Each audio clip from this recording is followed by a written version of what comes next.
Hello and welcome in. Since you have clicked on this video, I'm gonna guess one of three things. You like Genshin Impact, you like art, or you like character concepts, or maybe all three. Either way, for this video, I decided to really go in depth on how I usually develop or make a new character. Part 1. Story and reference gathering. This is somewhat of an option more than a must when it comes to making a character, as I do know quite a few artists that will design a character first before they get into writing their story. However, I find for myself and for developing a more fully fledged character that writing the story out first helps you add things to the character. Even small things like picking out a name with a specific or hidden meaning and taking some inspiration from outside sources really helps to give your character depth. In this case, for the character I'm developing right now in this video, I've decided to call her Fayette. I wanted to have her be from Fontaine. In Genshin, this is the region based on the real-world equivalent of France. With that in mind, I really immersed myself into the culture quite a bit, and decided to do some digging into the more mythological tales that they have there, and it was a fun search. I ended up finding the perfect story to sort of incorporate into the character, that being The White Doe by Madame d'Aulnoy. Summarize the story and be prepared for it to get a little weird or dark, as most fairy tales from the 1800s era are. A crab brought a queen who could not have a child to the fairy palace, where it was revealed that the crab was in fact the fairy queen, who then granted her the wish to have a child, as long as she was invited to the princess's christening. And of course, like most fairy tales, the queen didn't invite the fairy and offended her, causing the fairy to place a curse on the princess that if the sunlight were to ever touch her in her first 15 years of life, she would turn into a white doe. And the story does continue with the prince, but if you want to know more, I left a link to the synopsis in the description. Taking these factors from the story, I sort of mixed them together for a story for Fayette.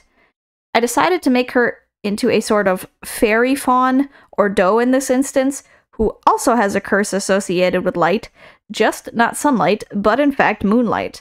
I won't go too in-depth on how or why she has the curse in this video, but if you want to know more about her, I've also left a link to Fayette's story and Toy House page in the description. And now that we have a story, we can move on to making actual character concepts. Part 2. Rough concepts. So I actually ended up drawing Fayette traditionally while visiting some relatives, so I obviously don't have footage of that. But here is the rough concept I did for her in my sketchbook, which leaves us with designing an outfit. While developing Fayette, I kept in mind her origin to Fontaine and wanted to design an outfit that had some French inspiration in it, in which case I scrolled through good old Pinterest and took a look at some dress designs from the earlier eras. I also had to keep in mind that Fayette also is a fairy, so despite Genshin's very complex outfits, I decided to tone it down a bit in the end, and I think I got a good in-between on French, fairy, and Genshin. And here we are. I decided that instead of just jumping into fully rendering Fayette right away, that I would experiment with about 3 different dress concepts before I finalized anything. When it comes to developing a good character, and so that you don't keep wanting to change the design later, like I usually end up doing, you should experiment with designs and different concepts. Genshin, from what we have seen from their development artwork, does this quite a bit. This not only helps with establishing a good color palette, but it can also help in making a memorable silhouette. For artists, the silhouette rule is when you completely block out the character, and if the design is, quote, good, the silhouette is a recognizable character.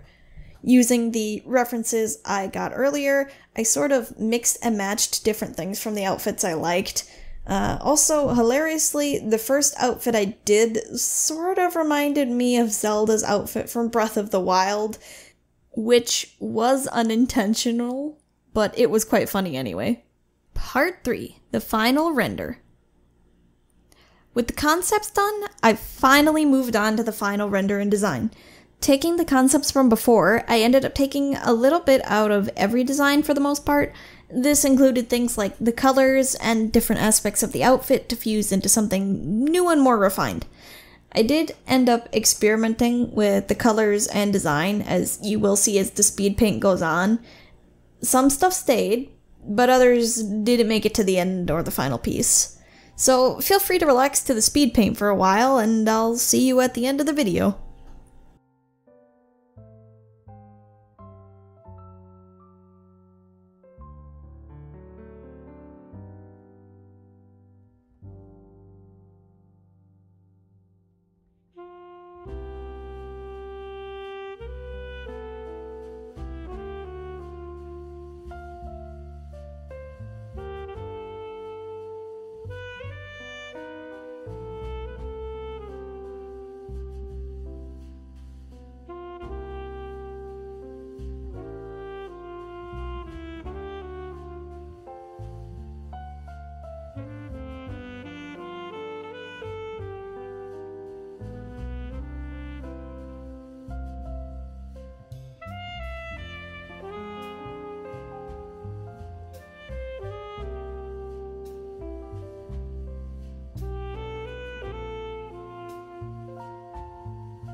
And here we have a fully developed character.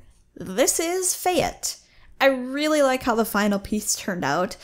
I find that her outfit kind of has more of a gypsy vibe than I intended, kind of like Esmeralda from The Hunchback of Notre Dame when I think about it. But I guess that works, since the story of Notre Dame takes place in Paris, France anyway. That being said, I hope you guys enjoyed the video. Be sure to leave a like, comment, and subscribe if you want more content like this, as well as other stuff I do on my channel. Bye-bye!